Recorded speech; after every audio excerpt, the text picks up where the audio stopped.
वडोदरा से एक बेहद चौंकाने वाली खबर सामने आई है। महाराजा सयाजीराव यूनिवर्सिटी के बॉयज़ हॉस्टल में मेस में परोसी गई थाली से निकले जीवित कीड़ों ने विश्वविद्यालय प्रशासन पर बड़े सवाल खड़े किए हैं। छात्रों का आरोप है कि जब वे खाना खाने बैठे तो शुरुआत में उन्हें वानगी में कुछ अजीब सा दिखा, जिसे उन्होंने अनदेखा कर फेंक दिया, लेकिन उसी थाली में जब दोबारा कीड़ा निकला तो हड़कंप मच गया। आक्रोशित छात्रों ने बड़ी संख्या में एकत्र होकर विरोध दर्ज करवाया और मेस की हालत पर सवाल उठाए। छात्रों का कहना है कि मेस में रखी सब्जियों में फंगस मिला और डीप फ्रीजर में खराब पनीर भी देखा गया। इन तमाम आरोप का वीडियो भी छात्रों ने रिकॉर्ड कर प्रशासन को सौंपा है। गौरतलब है कि कुछ महीने पहले करीब 140 छात्रों को फूड पॉइजनिंग हुई थी, जिसके बाद विश्वविद्यालय प्रशासन ने एक कमेटी का गठन किया था। अब जब फिर से खाने में कीड़े मिले हैं तो मामला सामने आने के बाद ये तो साफ हो गया है कि विश्वविद्यालय प्रशासन द्वारा की गई कार्यवाही या तो अधूरी थी या फिर महज दिखावे के लिए थी। छात्रों का कहना है कि ये सिर्फ लापरवाही नहीं बल्कि उनके स्वास्थ्य के साथ सीधा खिलवाड़ है।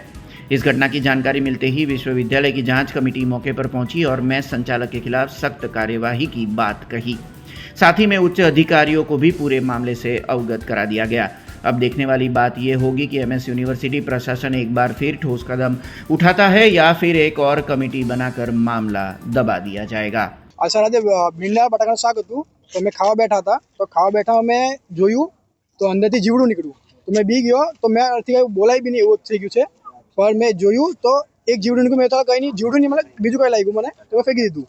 બીજી વાર ખાવા ગયો તો બીજી વાર બી સેમ જીવડું નીકળ્યું તો મેં બી ગયો તો મેં પછી આ ભાઈને કીધું સર આવું બધું છે। સર આજે વાત કરી કે આ બધું થયું છે, અગર અમે કંઈ ખાઈએ ને અમને કંઈ થાય, અમે આટલા દૂરથી ભણવા આવીએ છીએ એમએસમાં, ઘરવાળા એકદમ ભરોસા રાખીને મોકલે છે ને ખાવામાં મને કંઈ થાય, અમને કંઈ થઈ ગયું તો જવાબ કોણ આપે? જવાબ એસપી હોલ મેસ છે, અહીંયા એસપી હોલના પછાડી છે એમએસ, તો અમે ત્યાં ખાવા આવ્યા હતા ના ખાલી અમે ખાલી સરને જ કીધું, ખાલી બસ આપણે કયા સરનામું હતું ફૂડ કમિટી ખાલી કીધું, ફૂડ કમિટીને હા આવીને ચેકિંગ કરીને સરે કંઈ નહીં કીધું। સરે મતલબ સર આવે પહેલાં બધું સાફ કરી નાખ્યું સર લોકોએ, મતલબ પહેલાં બહુ ખરાબ હતું ને કંઈ હાઇજેનિક નહીં હતું, તો સર આવ્યા ને ત્યારે બધું સાફ કરી નાખ્યું।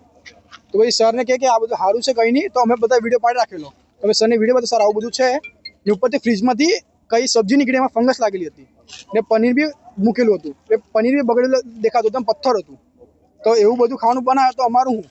આ વસ્તુ પહેલી વારની નથી, આજે થયું છે।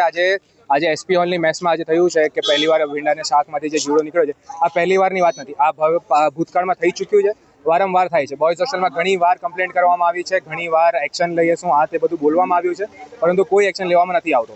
આ પહેલાં બોયઝ હોસ્ટેલમાં બનાવ બન્યા એના પછી એકવાર ગર્લ્સ હોસ્ટેલમાં એટલો મોટો બનાવ બન્યો કે અડધી રાત્રે 140 બહેનોને આપણે હોસ્પિટલમાં દાખલ કરવા પડ્યા હતા। તો હવે શું આ લોકો આની રાહ જોઈ છે કે બોયઝ હોસ્ટેલમાં પણ આવો બનાવ બને અને ભાઈઓ પણ અડધી રાત્રે જ્યારે 200-300ની તાકાતમાં જ્યારે એડમિટ થશે એના પછી આ લોકો કોઈ એક્શન લેશે? અમે વિદ્યાર્થીઓ છે, અમારી એક જ માંગ છે કે અમે અહીંયા ભણવા માટે આવીએ છીએ, અમે અમારું ભવિષ્ય ઉજ્જવળ કરવા માટે આવીએ છીએ। હું કચ્છથી આવું છું, લોકો અહીંયા મણિપુરથી, સાઉથથી, અલગ અલગ જગ્યાએથી આવે છે અને એમને ખાવાની સગવડતા આપવા માટે હોસ્ટેલ મેસ રાખે છે। તો જો તમને ટેન્ડર એના માટે આપવામાં આવે તો તમારી એ ફરજ બને છે કે તમે એમનું સારું જમવાનું આપો અને એની સ્વાસ્થ્યની તમે કાળજી લો, અને એ વસ્તુની કાળજી આ લોકો ક્યારે પણ નથી લેતા। છોકરાઓ ખાઈને અમે લોકો 5000ની સંખ્યા છે, MSU boys hostel halls of રેસિડેન્સની 5000ની સંખ્યા છે, અને દરેકમાં મેસવાળા પાસે 400 છોકરાઓ પણ જમવા નથી જતા। એનું એક જ કારણ છે કે એ નથી સારું ફૂડ આપતો અને નથી સારું હાઇજીન આપતો।